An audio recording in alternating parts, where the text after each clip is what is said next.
450 million so'mga 4 sotixlik tayyor hovli yaxshimi yoki bo'lmasam 2 xonalik bez remont kvartirami? Fikrlaringizni izohlarda qoldiringlar.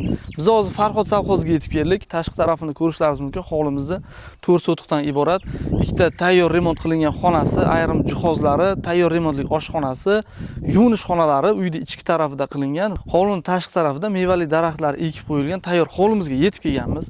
Tashqi tomonni ko'rishlaringiz mumkin. Polniy steshka qilingan. Bu tarafda demak 10 tonnalik suv yomkislari ham qilib qo'yilgan ekan. Polniy steshka qilingan. Hovlimizni ko'rishlaringiz mumkin. Xo'p, hovlining ichki qismiga kiramiz, keling.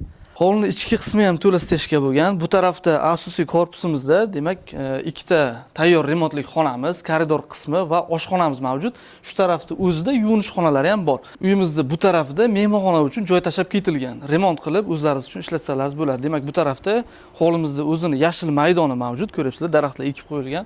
Hovlimiz tayyor holatda.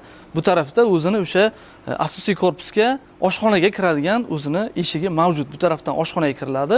Darvozaxonadan kirganda o'ng tomonda esa asosiy xonalarimizga koridor qismi bo'ylab kiriladi. Bu yoqda demak mana yuvinish xonasi, bu yoqqa o'zini alohida eshigi ham bor. Uyning ichki qismidan ham kirsa bo'ladi. Bu tarafda bo'lsa ikkita alohida kladovka qilib ketilgan. Buni xona qilib ishlatsalaringiz ham bo'ladi yoki bo'lmasam o'zlaringizni narsalaringizni saqlash uchun xona qilib ishlatsalaringiz ham bo'ladi. Bu tarafda uyimizda alohida yana bitta hojatxonasi qilib qo'yilgan. Darvozaxonadan to'g'ri kelganda bu tarafimizda asosiy korpusimizda xonalari mavjud. Demak, xonamizning ichki qismini ko'rib chiqamiz. Yuring. Uyda remontchasi to'g'risi menga yoqdi. Ortiqcha qilinadigan ishi yo'q ekan. Konditsionerlar o'rnatilgan. Bu yoqda Wi-Fi ham o'rnatib qo'yilgan. Isitish tizimidan muammo yo'q deb aytdilar. Mana bu yoqda ko'rishlaringiz mumkin. Radiatorlar o'rnatib qo'yilgan. Isitishdan muammo yo'q. Demak, bu tarafda bitta xonamiz, bu yoqda ham xuddi shu o'lchamda yana bitta xonamiz mavjud. Ikkalasini ham o'zlaringizni rejalaringizga qarab, demak, yotoqxona yoki bo'lmasam bolalar xonasi qilib ishlatsalaringiz bo'ladi. Demak, o'zini mebel texnikalari, ayrim jihozlari mavjud. Bu jihozlar ham uyda o'zida qoladi.